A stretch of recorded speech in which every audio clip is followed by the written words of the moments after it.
आदाब, नमस्ते, सत श्री अकाल दोस्तों। मैं तबरेज़ मुंशी आपका बहुत बहुत स्वागत करता हूं हमारे इस यूट्यूब चैनल में जिसका नाम है बिंदास बोलो। तो हमेशा की तरह इस बार मैं एक नई और अद्भुत कहानी के साथ आपके सामने पेश हुआ हूं। ये कहानी की शुरुआत होती है 1964 में। 1964 में ट्रेन के फर्स्ट क्लास के कूपे ट्रेन के एक डब्बे का एक हिस्सा होता है जिसमें दो लोग जिसको रिजर्वेशन करते हैं अपनी कंफर्टेबल रहने के लिए, अपना सफ़र कंफर्टेबल जाए इसलिए उसको कहते हैं कूपे। दो लोग का रिजर्वेशन जो होता है वो एक प्राइवेट रूम जैसा होता है। उसमें जाओ तो ऐसा लगता है हम लोग एक बंद कमरे में हैं। एक कूपे में ट्रेन मद्रास टू मुंबई 16 अगस्त 1964 में ट्रेन निकली Chennai to Mumbai, Madras to Mumbai mail. वहाँ पर एक शख्स ने टीसी से कहा कि जैसे ही कल्याण आएगा हमको उठा देना। यानी उनका जो कूपे था वो बंद था, उसका दरवाज़ा नॉक करके उठा देना। उसने ऐसा कहा। टीटी ने कहा ठीक है, मैं उठा दूंगा। और टीटी के दिमाग से ये बात निकल गई कि किसी ने उसे कहा था कि उसे उठा दे। और जैसे ही दादर आया जहाँ पर ट्रेन रुकी, टीटी को याद आया कि किसी ने ये कहा था कि कल्याण में उठाने के लिए। टीटी वहाँ पर गए और दरवाजे को नॉक किया तो किसी ने दरवाज़ा नहीं खोला। तो टीटी ने धक्का मारा दरवाजे को, तो धक्का मारने से दरवाज़ा खुल गया। और अंदर जब टीटी ने देखा तो वहाँ पर कोई था नहीं। यानी कि वो आदमी जिसने ये कहा था कि उसे कल्याण में नॉक करके उठा देना, वो नहीं था। और उसके साथ में एक लेडी भी थी, वो भी नहीं थी। तो टीटी ने सोचा कि शायद वो लोग कल्याण में उतर गए होंगे, क्योंकि उसी के दिमाग से निकल गया था खुद के कि उनको उठाना है। ये सोचकर टीटी पलट कर जाने लगे। वैसे उन्होंने देखा नीचे जहाँ पर हम लोग लगेज रखते हैं, वहाँ पर एक हाथ दिखाई दिया उसको। उसने वो हाथ देखा और वो हाथ को देखकर उसने हाथ को खींचा तो एक लड़की की लाश निकली। टीटी ने तुरंत चेन को खींचा और ट्रेन को रोका। दादर में ट्रेन रुकी और उसने तुरंत पुलिस को बुलाया। वहाँ पर पुलिस आई। पुलिस का इन्वेस्टिगेशन शुरू हुआ। लड़की के वो कूपे में कोई भी सामान नहीं था और न उसके गले में कोई मंगलसूत्र या कोई चेन या हाथ में घड़ी, कुछ भी नहीं। सिर्फ और सिर्फ उसकी अंगूठी में उसके हाथों की उंगली में एक अंगूठी थी और वो अंगूठी पे पी लिखा हुआ था। और उस कूपे के अंदर काफ़ी सारे सिगरेट्स के बर्ड्स पड़े थे, स्मोक करने के बाद जो फेंक देते हैं वो बर्ड्स, और एक सिगरेट का पैकेट ऐसा मोचड़ के जो फेंक देते हैं यूज़ करने के बाद। वो सिगरेट का पैकेट था सीजर्स ब्रांड का। पुलिस ने वो सारी चीज़ों को ताबे में लिया और उसकी अंगूठी निकालने की जब हाथ से कोशिश की तो वो अंगूठी निकल नहीं रही थी। अब पुलिस ने रेलवे का चार्ट देखा। चार्ट में रिजर्वेशन में कौन कौन था, किसके नाम से रिजर्वेशन था, ये इन्वेस्टिगेशन के हिसाब से पुलिस ने चार्ट को जब तलाशा तो चार्ट में दो लोगों के नाम मिले। एक था लक्ष्मीकांत स्वामी, लक्ष्मी कंडा स्वामी, एड्रेस था तमिलनाडु का, और सेकंड था के कंडा स्वामी, वो एड्रेस फेक था। ये दो एड्रेस और नाम मिले। एक एड्रेस फेक था और एक एड्रेस मिला, वो एड्रेस भी फेक था। जो एड्रेस मिला वो भी फेक था और दूसरा वाला भी, यानी दोनों के दोनों एड्रेस फेक थे। मुंबई पुलिस ने इसकी इन्वेस्टिगेशन शुरू करी, पर इन्वेस्टिगेशन कहाँ से शुरू करना ये पता ही नहीं था, क्योंकि उस समय तो सीसीटीवी का सवाल ही नहीं उठता था। किसी ने सोचा भी नहीं था कि कोई एक वक्त आएगा जब सीसीटीवी कैमरा होगा। मोबाइल का लोकेशन ट्रैक हो नहीं सकता था, क्योंकि उस समय मोबाइल नहीं था, कुछ भी नहीं था, पेजर भी नहीं था, तो ट्रैकिंग पॉसिबल नहीं था। अब पुलिस को एक चुनौती की जैसा ये केस था पुलिस के सामने, और पेपर्स में आने लगा कि एक लाश मिली और पुलिस उसकी तफ्तीश कर रही है, मगर सक्षम नहीं हो पा रही है पुलिस को जो आरोपी है वो मिल नहीं रहे हैं। यानी मुंबई पुलिस के एक नाक पे बात आ गई थी, इज्जत पे बात आ गई थी। मुंबई पुलिस ने मद्रास और तमिलनाडु में जितने भी न्यूज़पेपर थे, वो न्यूज़पेपर में ये लड़की की जो डेड बॉडी थी उसका फ़ोटो छाप दिया। अब उसका फ़ोटो छापा और उसमें लिखा कि फला फला, अगर कोई भी इसे पहचानता है तो फला फला नंबर पर संपर्क करे। और पुलिस ने अपने पुलिस स्टेशन का नंबर दिया और एड्रेस दिया। तो उस समय लैंडलाइन फ़ोन भी किसी एक के पास हुआ करता था, तो लैंडलाइन फ़ोन करना भी पॉसिबल नहीं था उस समय, बहुत मुश्किल चीज़ थी वो, चुनौती जैसा था लैंडलाइन पे फ़ोन करना, क्योंकि किसी के पास फ़ोन हुआ ही नहीं करता था। उस टाइम पे पुलिस स्टेशन में फ़ोन था और उसका नंबर दिया गया था और एड्रेस दिया गया था। तो उस एड्रेस पे एक ख़त आया, किसी भले इंसान ने एक ख़त भेजा उस एड्रेस पर, और वो जो ख़त भेजा वो कोई डॉक्टर थे, और वो ख़त में लिखा था कि मैं इस लड़की को जानता हूँ, मगर पिछले कुछ दिनों से ये गायब है, ये हमारे ही गांव की है और इसका नाम है पपल। अब पुलिस को लगा पी से अंगूठी, जो अंगूठी में पी लिखा हुआ था वो, और इसका नाम पपल। तो पुलिस ने वहाँ पर ये दोनों चीज़ों को मैच किया। पुलिस को लगा कि शायद वो लोग सही डायरेक्शन में जा रहे हैं, उनको शायद कुछ क्लू मिला है। पुलिस ने वो जो डॉक्टर था, डॉक्टर के एड्रेस पे उस लेटर का जवाब भेजा और कहा कि कृपया करके यहाँ पर आकर वो जो डेड बॉडी की शनाख्त की करिए और पहचानिए कि ये पपल ही है या कोई और है। वो डॉक्टर तो खैर नहीं आ पाया, मगर वो डॉक्टर ने अपने खुद के खर्चे पर पपल की माँ को मुंबई रवाना कर दिया, यानी टिकट, पपल की माँ की टिकट खरीदा और ख़रीदने के बाद में उसको मुंबई के लिए रवाना किया। पपल की माँ पुलिस स्टेशन में आई। पुलिस स्टेशन में आके उसने बताया, उसने जब डेड बॉडी देखी तो पहचानी कि हाँ ये उसी की बेटी है, उसका नाम पपल है। और पुलिस में उसने अपना स्टेटमेंट दी, पपल की माँ ने। उसकी 5 बेटियां हैं और जिसमें से एक पपल है, जिसने 2 साल पहले पपल ने अपने हस्बैंड से डाइवर्स ले ली थी। और डाइवर्स लेने की वजह ये थी कि उसका जो हस्बैंड था उस पर बहुत ज़्यादा टॉर्चर करता था, तो पपल ने उससे डाइवर्स ले लिया था। पुलिस ने सोचा कि शायद पपल का जो हस्बैंड है ये कत्ल उसने किया। पुलिस ने पपल के हस्बैंड को लाने के बाद में पुलिस ने उससे पूछताछ की। उसने अपना एकदम किनारा कर लिया, उससे कुछ पता ही नहीं था इस मामले में। बल्कि पुलिस ने बताया, तब उसे पता चला कि पपल के साथ ये हादसा हो चुका है, उसका मर्डर हो चुका है, ऐसा उसने स्टेटमेंट दिया। फिर भी पुलिस ने उसको, वो टीसी जो आई विटनेस था, जिसको किसी ने कहा था कि मुझे कल्याण में उठा देना, उस शख्स ने कहा था, पुलिस ने उस टीटी के सामने उसे खड़ा किया। टीटी साहब ने उसे पहचानने से इनकार कर दिया और इनकार करने के बाद में फिर पुलिस वापस वही कि वही न्यूट्रल। पुलिस ने वापस से पपल की माँ से इन्वेस्टिगेशन किया और उससे पूछा कि शायद कोई तुम्हारा दुश्मन हो, कोई तुम लोगों का बुरा चाहता हो, कोई ऐसा है क्या।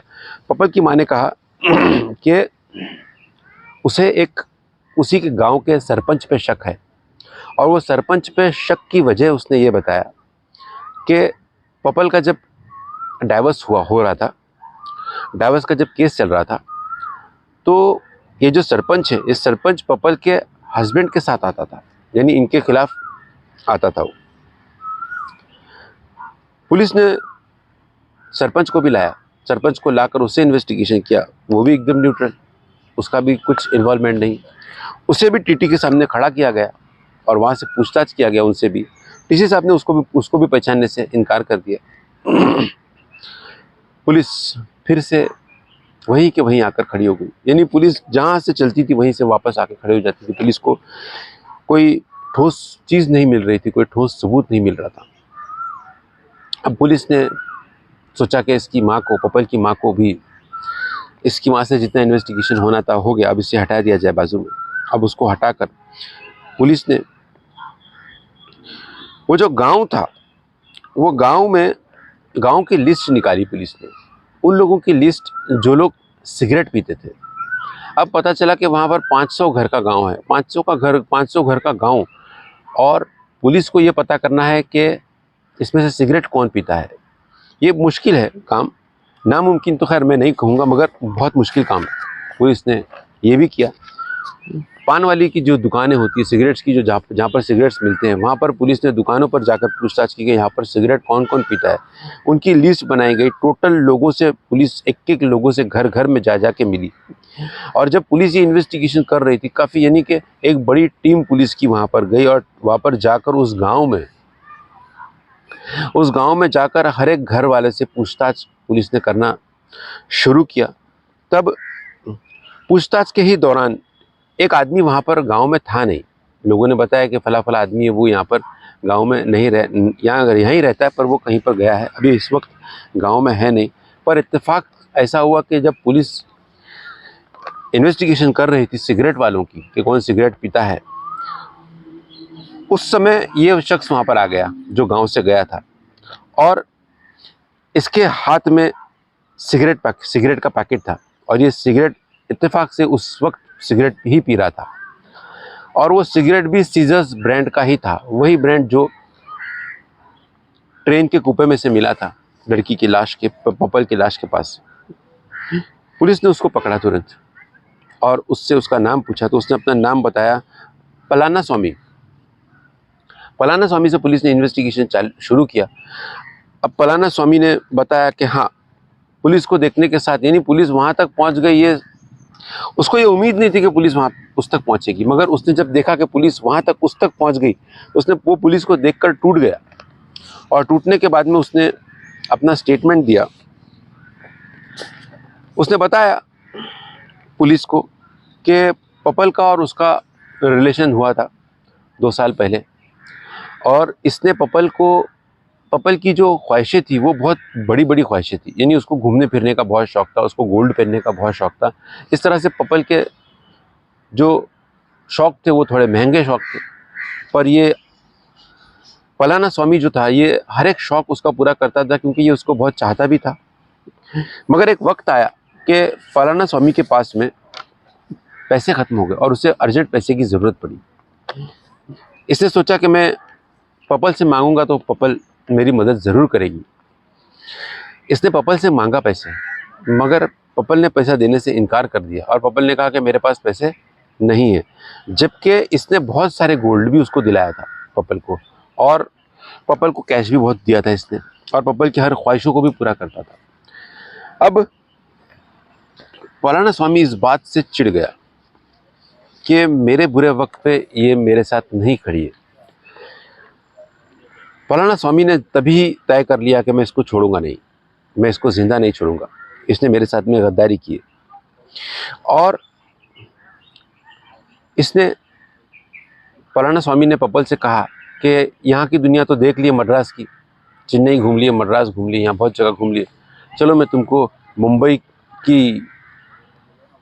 की रौनक दिखाता हूँ, चकाचौंध दिखाता हूँ मुंबई के थिएटर्स बड़े बड़े, ऐसी सारी चीज़ें कहकर पलाना स्वामी ने उसको यहाँ पर लाया। उसको लाने का प्लान किया। प्लान करने के बाद में मद्रास टू मुंबई उसने फर्स्ट क्लास ट्रेन का कूपे बुक किया, और कूपे बुक करने के बाद में, और वो 2 लोगों का ही कूपे था कि उसको प्राइवेसी मिले,